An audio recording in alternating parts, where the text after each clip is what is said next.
Rando Patrimoine maintenant sont devenus une manifestation pérenne.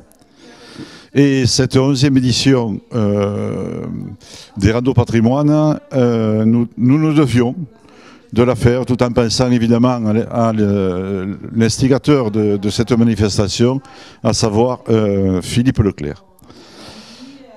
Cette année, nous avons mis en valeur la haute vallée de l'Aude, au confluent de la Sals et de l'Aude. Et notamment, nous avons choisi les 5 villages, à savoir Couisa, Rennes-le-Château, Luc-sur-Aude, Montazel et Antuniac.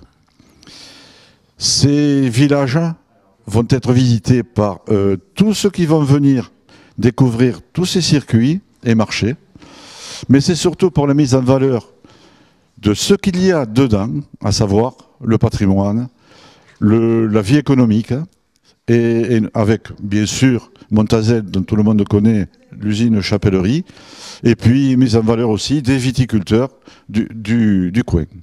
Très bien, merci beaucoup Gérard pour ces quelques mots de présentation. Vous l'aurez compris, cet événement s'axe autour du patrimoine et de la pratique sportive de la randonnée pédestre.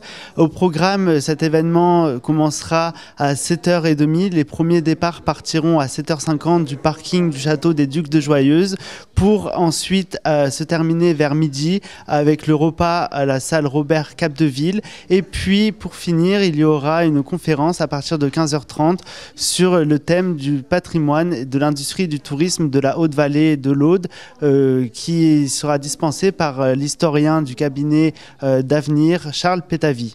Ensuite, vous aurez tout au long de cette journée du patrimoine remarquable des villages de Rennes-le-Château, de Couisa, d'Antuniac, de Luc-sur-Aude, comme le disait Gérard Chaumont, la visite de la chapellerie qui est la dernière chapellerie en France en activité. Et puis vous avez à Rennes-le-Château le domaine de la Bessonnière et les guides seront là pour commenter les circuits. 7 circuits sont proposés ce jour-là avec différents niveaux de difficulté.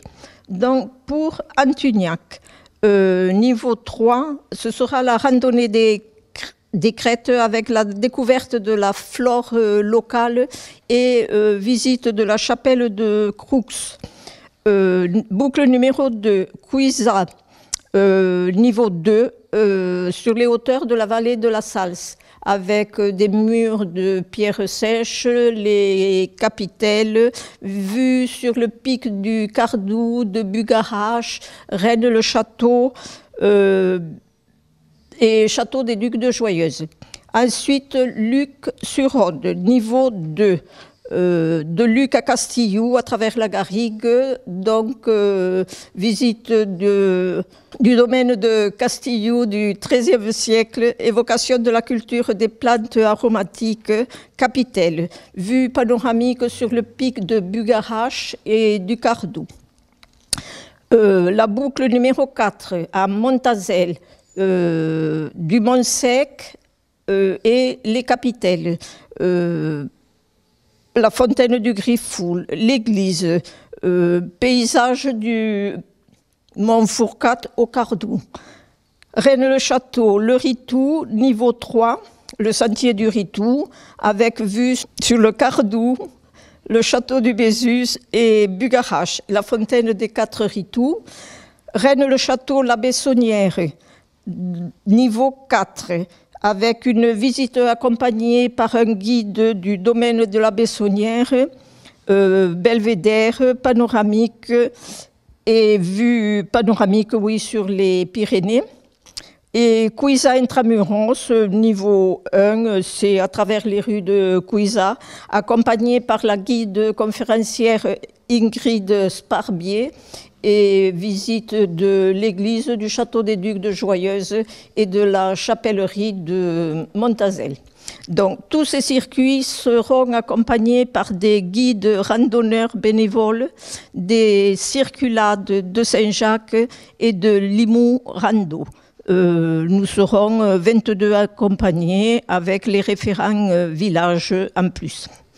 Donc, nous vous donnons rendez-vous le samedi 13 mai, à partir de 7h15, au parc des Ducs de Joyeuse à Cuisa. Et pour finir cette présentation de l'événement Rando Patrimoine, une petite information pratique. Pensez à réserver votre repas avant le 9 mai à l'Office de tourisme et réservez aussi votre randonnée. Il y en a 7, comme disait Jackie. Il y en a pour les petits, pour les grands, pour les amateurs de patrimoine. On vous attend nombreux à l'événement et à très vite à Cuisa le 13 mai. Au revoir.